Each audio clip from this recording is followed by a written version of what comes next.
La frontière du Rwanda, ou les frontières du Rwanda, sont très naturelles si c'est possible, parce qu'en règle générale, bon, en fait, les frontières sont établies par les êtres humains. Il n'y a pas de frontières qui sont établies par la nature. Alors, vous voyez le lac Ihema, là, on est à l'est du Rwanda, ce sont des lacs.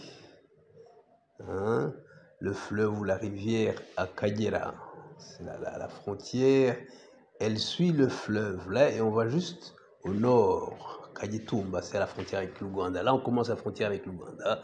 Aussi, c'est des rivières, des ruisseaux, Muvumba, tout ça. Vous voyez qu'il n'y a pas de ligne droite. Ça suit des vallées, ça suit des rivières. Hein, ça passe entre les collines, des tout petits lacs. Voilà, là, c'est un peu plus droit.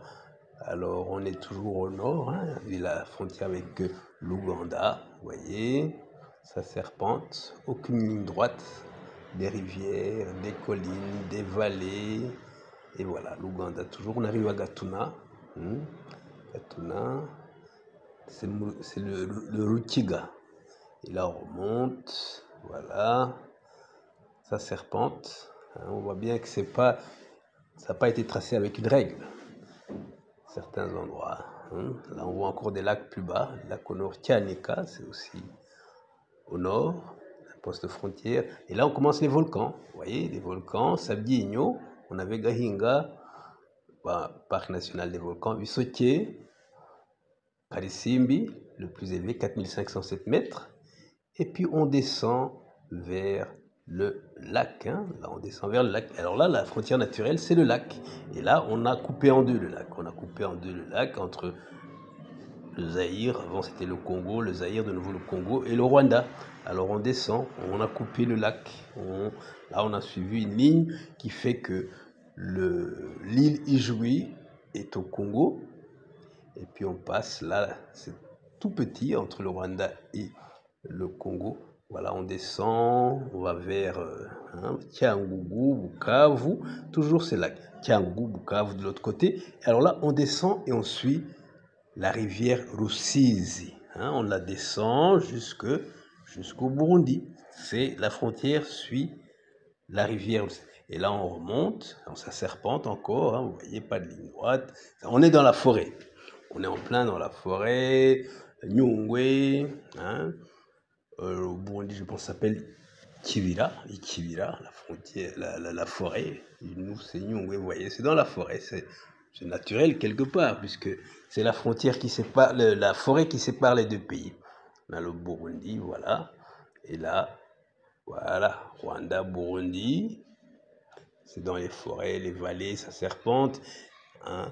Et là, on doit normalement arriver au Kanyaru. À Kanyaru, c'est l'autre rivière qui sépare le Burundi et le Rwanda. Hein. Vous voyez, ça serpente entre les vallées. Entre les vallées, il y a des ruisseaux, des rivières, des fleuves, des petits. Voilà, Burundi. On a les villes. Hein. C'est bien ça. Kanyaru. Kanyaru, c'est le fleuve. Hein. C'est la rivière Kanyaru qu'on suit.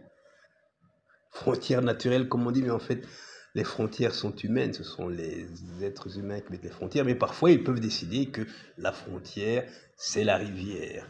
Et c'est pour ça que ces frontières naturelles ne sont pas infranchissables. Et on a des populations similaires des deux côtés.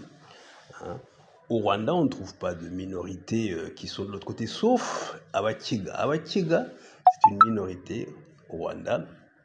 Et eux, on les trouve en Ouganda et au Rwanda, au niveau là de Katuna, hein, Gatuna.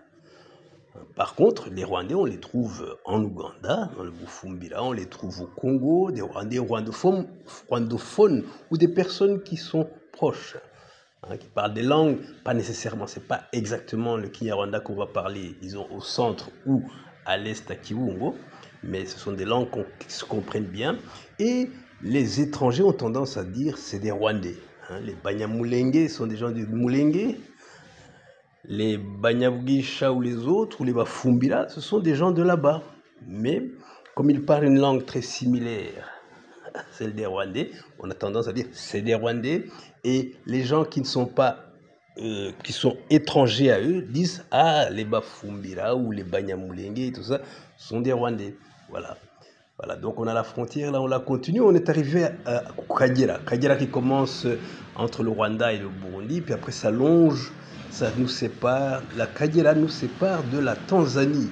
Hein. Avant c'était Tanganyika, et puis c'est devenu, avec l'addition, l'association avec Zanzibar, c'est devenu la Tanzanie. Voilà, vous voyez, c'est le fleuve. Kagera qui serpente là, Kagera entre la Tanzanie et le Rwanda, c'est une frontière naturelle, mais les populations, ce ne sont pas des frontières infranchissables. Les populations, que ce soit des éleveurs, des agriculteurs, allaient et venaient. Voilà. Donc on continue. Kagera, c'est toujours à l'est. Hein, Tanzanie, on longe. Et parfois, la ligne est plus ou moins droite, mais les fleuves, les rivières changent de cours parfois. Hein, et parfois, ben, la frontière n'est pas tout à fait sur la rivière, ou alors on déplace. Et voilà. Voilà, ici à Kagera, toujours, ça continue. On va monter tout au nord, Tanzanie encore, Kagera, à Kagera, et on va de nouveau arriver avec la frontière avec l'Ouganda. Hein. Donc, vous voyez, Kagera continue. Et voilà, c'est toujours... Là, il y a beaucoup de marais, hein. Il y a beaucoup de marais, et puis c'était le parc de la Kagera, comme du même nom que la rivière, où il y a des hippopotames, où il y a toute la faune qu'on trouve en Afrique de l'Est. Hein. Bon, il y a les hippopotames et les crocodiles dans ces rivières et dans ces marais. Et puis sur la terre ferme, ben, il y a les impalas, les zèbres, les buffles, etc. Voilà, là on est de nouveau à la frontière avec l'Ouganda. Et voilà, le petit tour est terminé.